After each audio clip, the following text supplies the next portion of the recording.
Hello everyone. We proved this property in the last video, but due to some technical issues, I was not able to explain it. But in this video, we will continue it. इस last के video में हम लोग इस पूरे properties को prove कर लिए थे, लेकिन कुछ टेक्निकल इश्यूज के कारण मैं इसके कुछ पॉइंट्स को एक्सप्लेन नहीं कर पाया था। लेकिन इस वीडियो में पूरी तरीके से मैं इसे कंप्लीट करूंगा। ओके, और ये जो टॉपिक है, this is the deduction number 3 है। What are the angle between the diagonals, यानी कि जो कारपेंटर्स प्रॉब्लम था उसका डिडक्शन नंबर 3 ये था कि दोनों जो स्ट्रिप थे उन स्ट्रिप्स के बीच में क्या एंगल रखा जाए कि जो उसका शेप बनेगा वो रेक्टेंगल होगा। उसमें हम लोगों ने क्या किया था, एक बार 60 डिग्री का एंगल लेकर इसे प्रूफ कर दिया था कि जो भी क्वाड्रिलेटरल्स है वो क्या होगा, रेक्टेंगल होगा। उन्होंने बोला कि क्या 60 पे अगर रेक्टेंगल्स बता रहा है तो क्या किसी दूसरे आर्बिट्रेरी एंगल पे ये रेक्टेंगल होगा कि नहीं होगा। ठीक है, इसके लिए हम लोगों ने यहाँ पे एक कोई एंगल x लिया था और इस एंगल के बेसिस पर हम लोगों ने प्रूफ कर दिया था कि a plus B equal to 90 है, यानी कि इसके वर्टिसेस पर जो भी एंगल बनेगा हर एक वर्टिसेस पे 90 और 90 डिग्री होगा। ठीक है, तो यहाँ पे हम लोगों ने प्रूव कर दिया था कि हर एक वर्टिसेस पे जो एंगल होगा वो क्या होगा, 90 डिग्री होगा। और लास्ट वाले पार्ट में ही जहाँ पे 60 डिग्री था उसमें मैंने आपको कॉन्ग्रुएंसी के कॉन्सेप्ट से एक्सप्लेन किया था। ये जो ट्राइंगल है इस ट्राइंगल के क्या है, कॉन्ग्रुएंस होगा। ठीक है, तो ये वाला जो पार्ट है, यानी कि ये ट्राइंगल इस ट्राइंगल के कॉन्ग्रुएंस से ऑलरेडी मैंने प्रूफ कर दिया था 60 डिग्री वाले केस में। और ये वाला जो पार्ट है, यानी कि ये दोनों ट्राइंगल कॉन्ग्रुएंस हो जाएगा। तो हम लोगों ने उसी 60 डिग्री वाले एंगल के केस में प्रूफ कर दिया था। तो वहां पे क्या था, ये पार्ट इस पार्ट के क्या होगा, इक्वल होगा, यानी कि अपोजिट साइड्स आर इक्वल हो गया, अपोजिट साइड्स आर इक्वल हो गया। और यहाँ से हर एक एंगल क्या हो गया, 90 डिग्री हो गया। तो किसी भी आर्बिट्रेरी एंगल के लिए ये जो क्वाड्रिलेटरल है क्या करेगा, एक रेक्टेंगल के जैसा शो करेगा। ओके, तो ये हमारे पास टोटल इसका कॉन्सेप्ट था। हम लोग देखते हैं एनसीईआरटी में क्या देकर रखा है, उसी को आगे कंटिन्यू करते हैं।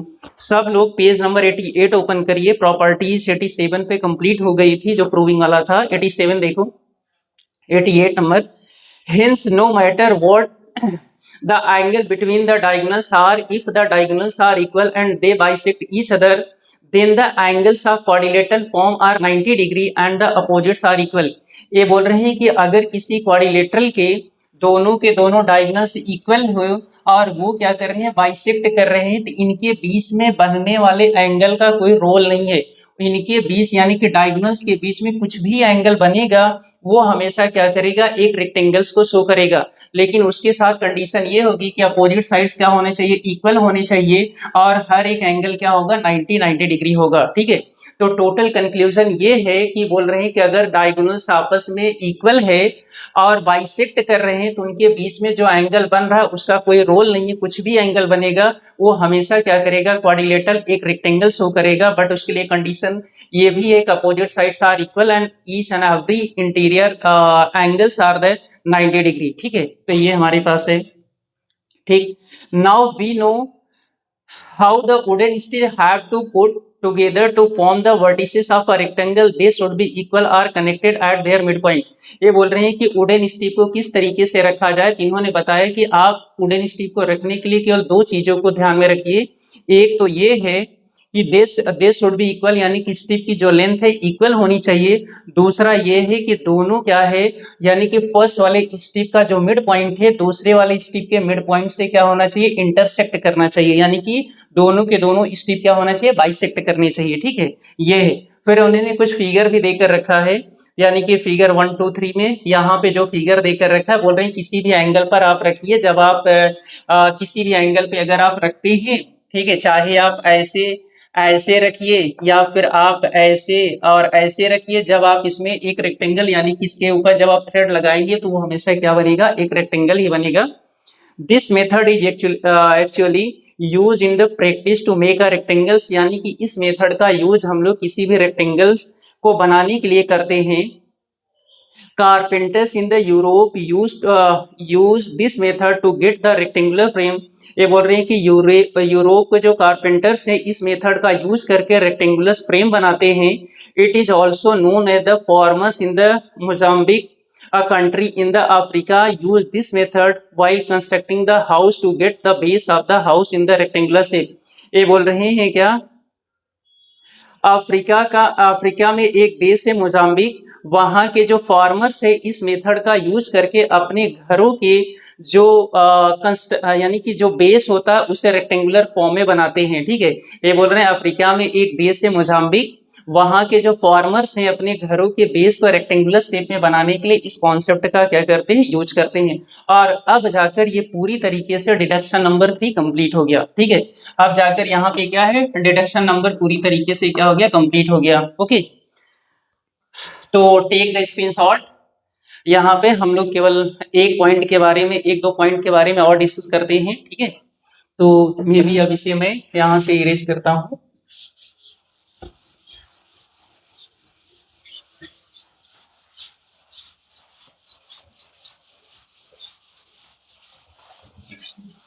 इसके बाद का जो टॉपिक देकर रखा है एनसीईआरटी में वो है the process of finding properties.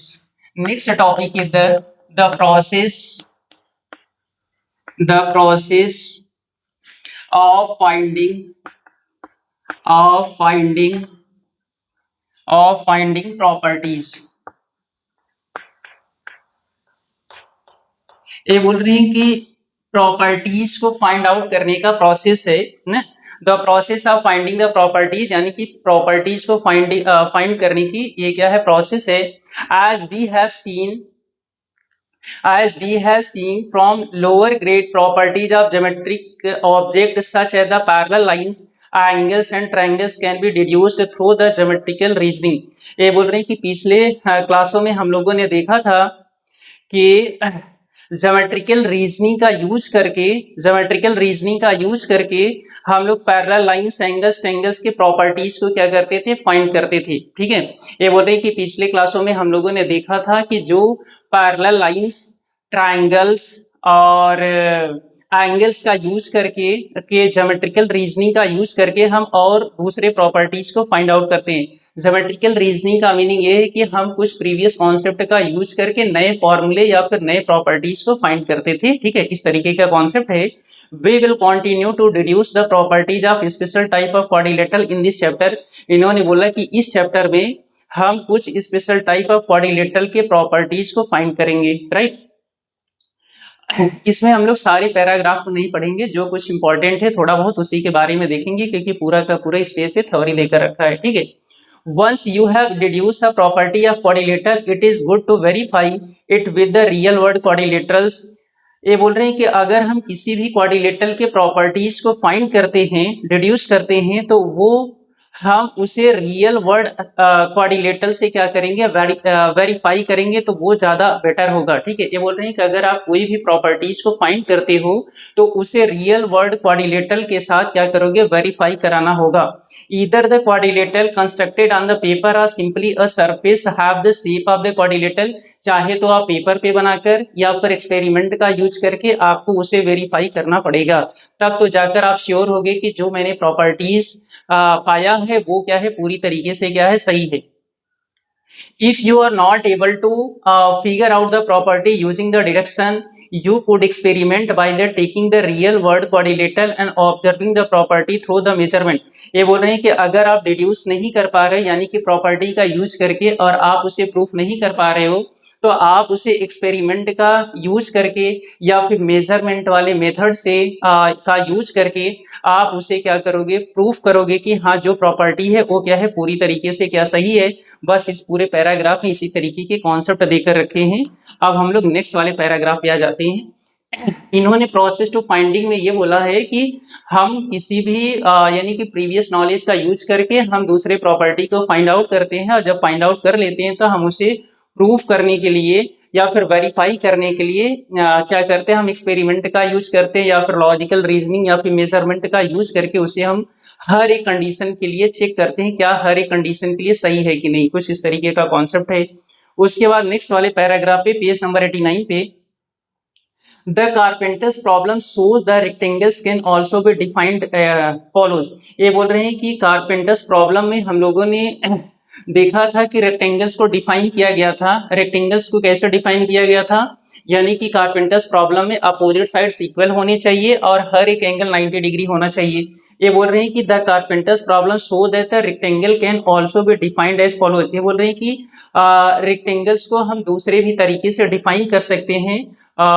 तो यहाँ पे डेफिनेशन देकर रखा है, a rectangle is a quadrilateral whose diagonals are equal and bisect each other। इन्होंने बताया कि एक दूसरा रेक्टेंगल का डेफिनेशन, ये हमारे पास दूसरा इन्होंने रेक्टेंगल का डेफिनेशन बताया कि एक रेक्टेंगल क्या होगा, वो है quadrilateral whose diagonals are equal, यानी कि उसके क्या है, डायगोनल्स इक्वल होने चाहिए। Diagonals are equal, diagonals are equal and diagonals are bisect to each other। diagonals are bisect to each other, bisect to each other। ये बोल रहे हैं कि आप रेक्टेंगल को आप इस तरीके से डिफाइन कर सकते हैं, एक ऐसा क्वाड्रिलेटरल जिनके डायगोनल्स इक्वल हो और diagonals bisect each, diagonals bisected to each other, that quadrilateral is known as the rectangle. तो ये आपके पास दूसरा डेफिनेशन इन्होंने बताया। Over observe how different this definition in from the earlier one. ये बोल रहे हैं कि ये जो डेफिनेशन है पहले वाले से किस तरीके से डिफरेंट है। At both they capture the same class of quadrilateral. ये बोल रहे हैं क्या ये जो डेफिनेशन है और वो जो डेफिनेशन था opposite sides are equal and angles are 90 degree, दोनों क्या है, सेम तरीके के क्वाड्रिलेटरल को डिफाइन कर रहे हैं, बट दोनों का डेफिनेशन क्या है, अलग है। ठीक। Further it turns out that the first definition can be simplified. ठीक है, ये बोल रहे हैं कि हम लोग पहले वाले डेफिनेशन को और अच्छे तरीके से सिंप्लीफाई करते हैं। In the earlier definition we state that the rectangle has the opposite sides. यानी कि बोल रहे हैं कि जो पिछला वाला डेफिनेशन था, यानी कि जो दूसरा, यानी कि जो ओल्ड डेफिनेशन है, जो ओल्ड वाला डेफिनेशन था वो ये था कि opposite sides are equal, opposite sides are equal. तो ये जो है opposite sides are equal, opposite sides are equal, opposite sides are equal. ठीक है, यानी कि जो क्वाड्रिलेटरल है उसका अपोजिट साइड्स इक्वल होना चाहिए। और दूसरा ये है कि all angles equal to the 90 degree, all angles is equal to, all angles is equal to 90 degree. ये बोल रहे हैं कि वो क्वाड्रिलेटरल जिनके सारे एंगल 90 डिग्री हो और अपोजिट साइड इक्वल होगा तो वो एक रेक्टेंगल होगा। और जो न्यू वाला डेफिनेशन है, डायगोनल्स अगर इक्वल है, डायगोनल्स बाइसेक्ट करेगा तो भी क्या होगा, रेक्टेंगल होगा। इस तरीके का कॉन्सेप्ट इन्होंने दिया है। ठीक है, फिर देखो, just define a rectangle as a quadrilateral in which all the angles are 90 degree. ये बोल रहे हैं कि क्या आप डिफाइन कर सकते हो कि just define a rectangle as a quadrilateral in which all the angles are 90 degree. ये बोल रहे हैं क्या अगर आप ऐसा बोलो कि केवल किसी क्वाड्रिलेटरल का एंगल 90 डिग्री हो तो क्या वो रेक्टेंगल होगा कि नहीं। ये बोल रहे हैं क्या अगर आप साइड के बारे में बात नहीं करते हो, किसी क्वाड्रिलेटरल के सारे एंगल अगर 90 हो तो क्या वो क्वाड्रिलेटरल रेक्टेंगल होगा कि नहीं। ठीक है, if you think that this definition is incomplete, अगर आप ऐसा सोचते हो कि ये डेफिनेशन इनकम्प्लीट है, try constructing a quadrilateral in which the angles are all 90 degree but the opposite sides are not equal। ये बोल रहे हैं कि आप उस तरीके का क्वाड्रिलेटरल बनाने की कोशिश करिए जिनके सारे साइड्स क्या है, यानी कि जिनके सारे एंगल्स तो 90 हो, बट जरूरी नहीं है कि सारे साइड्स क्या है, इक्वल हो। तो बोल रहे हैं क्या कि अगर आपको ऐसा लग रहा है कि एक क्वाड्रिलेटरल के सारे एंगल 90 है और वो रेक्टेंगल होगा कि नहीं, अगर आपको वेरीफाई करना है तो आप एक ऐसा क्वाड्रिलेटरल बनाइए जिनके सारे एंगल्स को 90 रखिए लेकिन सारे साइड्स को इक्वल नहीं रखना है।